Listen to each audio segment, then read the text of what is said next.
What is going on, everybody? Welcome to another episode of the Real GP Zerker Edition. In this video, we are going to be checking out the Wyrms in the Korend Slayer dungeon. This is underneath of Konar up there on Mount Karum. So we're going to try to figure out if this is actually worth your time. So let's get going. First up is going to be the Wyrms combat stats. They are only level 99, and you will need a Slayer level of at least 62 to be assigned them as a task and to kill them off task. As for their combat stats, they're really not that strong, compared to other Slayer monsters, which is fine because they are a relatively low Slayer monster. 130 hit points, that is pretty hefty, but more XP for you in the long run. 85 attack, 60 strength, 80 defense, 80 magic, and 80 ranged. As for their defensive stats, they are considered dragonkin, so they will take damage from dragonbane weapons such as the lance and the dragon hunter crossbow. So if you have one of those, definitely want to use those here.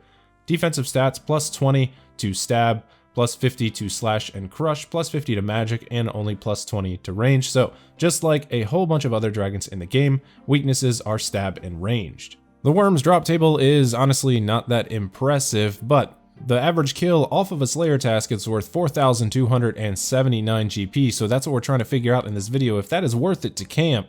If you are on a Slayer task, however, the value does go up to 4,608, and just below that you will see the Dragon Sword, the Dragon Harpoon, the Dragon Knives, and Dragon Throne Axes. Those are pre-roll drops on the Wyrm table. They are 1 in 10,000 off of a Slayer task, but if you are on a Slayer task, the drop rate reduces to 1 in 2,000. As for the weapons and armor, pretty much all of this you're going to want to pick it up in Alkit, so make sure you bring some alchemy runes with you. The cash pile will add up over time. As for runes, you can see a decent amount of runes here. Fire, Earth, Soul, and Blood runes are dropped pretty commonly. They also drop grimy herbs, not very often, so you won't really have to worry about picking these up. Probably only should pick up the Renars. Seeds are the same way, pretty rare to see those. I would only bother with picking up Snapdragon and Torstal. As for the other drops, they do drop coin piles, 950 to 1,450 GP at a time, Pure Essence, Rune Arrow Tips, and Adamant Arrow Tips, and their tertiary drop table features the Brimstone Key if you are on a Konar task and a Hard Clue Scroll. Moving right along into our gear and inventory setup, so as usual, this was voted in by the viewers. I'm going to be using the Magic Shortbow Imbued, and it was actually a good choice. I took a look at the DPS calculator. A lot of people do tend to range these, so if you can't afford one of those more expensive crossbows, a lot of people do use the rune crossbow. Now, when compared to the Magic Shortbow imbued with amethyst arrows, your DPS is 6.65 with this particular setup that you are seeing right here. As for a rune crossbow with amethyst bolts, 6.13. So surprisingly enough, the Magic Shortbow Eye will do you a lot better here than the amethyst and rune crossbow. As for the rest of the setup, I am using a set of God D'hide armor that is the coif, the top, and the bottom.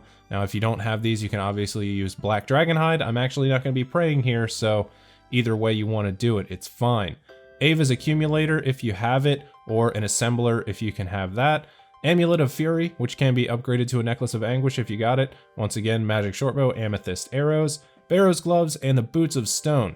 You need Boots of Stone or Brimstone Boots to walk around in the dungeon here. If you do not have the Elite Diaries done, you will take damage, you will die, so make sure you have some boots that you can walk around in, and an Archer's Ring imbued. Over in the inventory, I have 1 ranging potion, 15 monkfish, and a rune pouch with nature runes and fire runes in it. For this video, I did bank all of the bones because we definitely want to see if that is worth doing, and this particular inventory setup will get me through exactly 1 inventory on 1 dose of ranging potion, so it turned out to be perfect. Additionally, the Wyrms do use both melee and magic, so range armor, definitely good to stave off those magic attacks, and you will be fighting them from a distance because they are relatively weak. Don't need to use overheads here if you have a mid-level account with decent stats.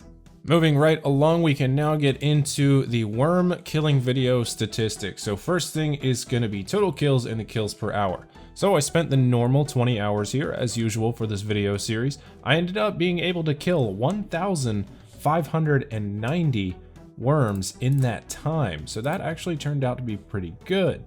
1,590 total Wyrms ended up averaging me 79.5 kills per hour. So from that stat there, we know at least we're going to make 80,000 GP per hour from banking the bones. So I guess that's good.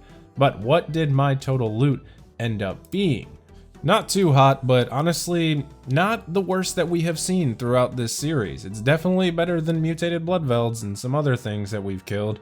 As for the cash pile, 2.595 million, and this was from all of the alking that I did and picking up the coin piles. 1,590 worm bones, ended up being 2.1 million. I ended up with 2,506 blood runes, which was actually pretty surprising. So an extra mil there. 1,733 for the soul runes. 49,940 fire runes for an extra 250k. Pick up your elemental runes, guys. They do add up over time. 25,548 earth runes, and the pure essence, I actually just collect this, so that's why I picked that up. Doesn't really make a difference in the total loot. 404 rune arrow tips, 455 adamant arrow tips, 17 renar weeds, 4 snapdragon seeds, and I did get lucky enough to get some dragon throwing axes on 1 in 10,000 of a drop rate. Total guide price is 6,936,456 GP. As for my supply cost, I ended up using quite a few monkfish and not that many ranging potions and amethyst arrows. As for the brunt of my supply cost, it was the monkfish because I did use about 15 every trip. Supply cost was 1.57 million. My net profit ended up being 5.37 mil, and taking into account I did this for 20 hours, my profit per hour ended up being 268,000 GP. Once again, not too great, but actually not the worst I've seen, so it wasn't too bad. A little bit of a waste of time, but at least now we know. As usual, I did keep track of my experience rates. Once again, my weapon of choice was the MSBI and amethyst arrows voted in by the viewers. As for total experience, I ended up with 826,800 total ranging XP, and my XP per hour was 41,340. Pretty good considering it's not a blowpipe. Not really mad at that number. So as for my final thoughts on camping the Wyrms, is it worth it? Not really. It could be worth it depending on exactly why you're there. Now for me, for that amount of money per hour, this is definitely a blockable Slayer task for me. I really don't enjoy the Wyrms, but it was fun to see exactly what I could make here. As for the pros of doing this, the only reason that I can actually see doing this is if you're trying to get some prayer XP for an Iron Man.